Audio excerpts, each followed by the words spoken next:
Winology, The 48 Laws of Winning by Raymond Hardy, Chapter 23. When competition begins, friendship ends. Many people take competition for granted. Competition breeds champions. And that's a quote from Norman Whitfield. I've always told people when I was coaching football, this is not a nice game. That means that somebody's going to win and somebody's going to learn. Somebody's going to get their feelings hurt, egos crushed, and dreams demolished. When you compete, it's not about being liked or loved, being respected. I remember when I used to own a barber salon, that associate who had a similar business in the vicinity used to tell me, ain't no friends in business, which goes to say or to imply that whenever someone opposes you, whether in business, life, or on the court or playing field, one thing you need to know is they're going to try to take your head off, so to speak, or do your best to crush them in a head-to-head competition. Prime example of this is when I was in the hair game. I issued out services and styles so superior that all my competitors, that it was not only visually, but physically evident as well. The competition and the customer base who knew who I was and what I had to offer from being on top of my game. This doesn't mean that you don't have to have some class about yourself. Let all things be done decently and in order. That's from the 1 Corinthians chapter 14, verse 40.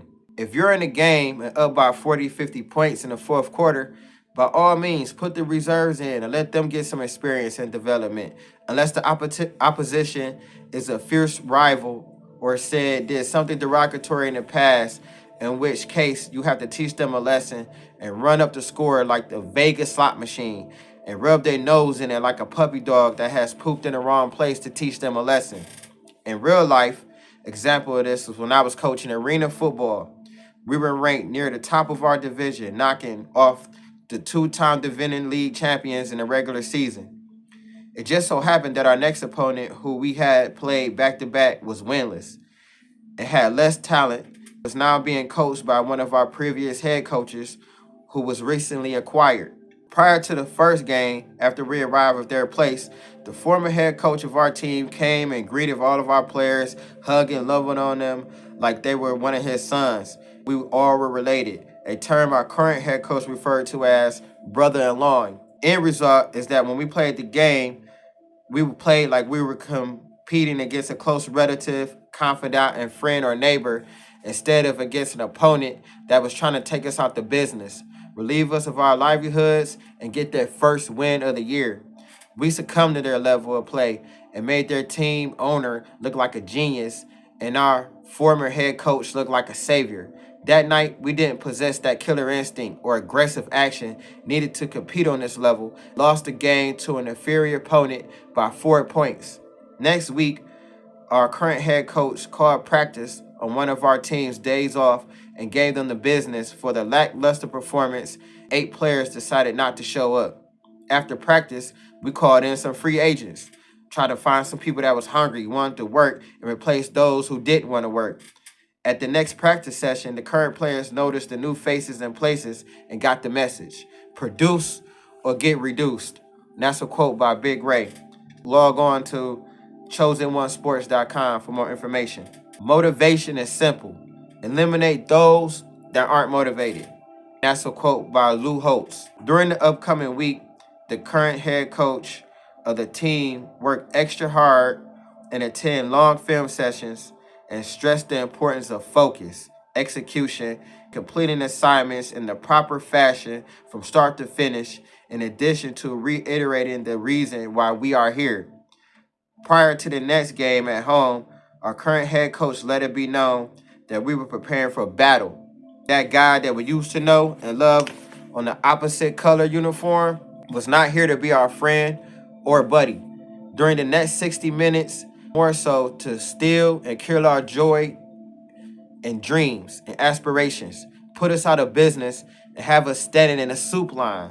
Word was conveyed to our former head coach by yours truly that our new head coach respectfully requested that he refrain from entering our locker room and to postpone from fraternizing or fellowshipping with the players until after the game ends to maintain a mental balance needed for competition. The former head coach was a little salty, but he understood, especially after we tattooed their behinds with the 50 53-point win margin victory in one of our highest scoring contests of the year, 84 points to win the game.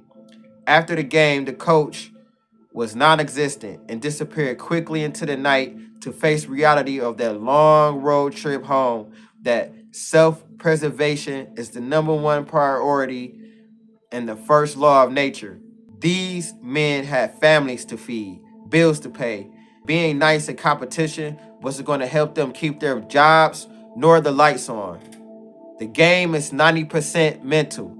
The other 10% is a dogfight. When you find yourself in a dogfight, make sure that you're the dog that bites. That's a quote by Big Ray.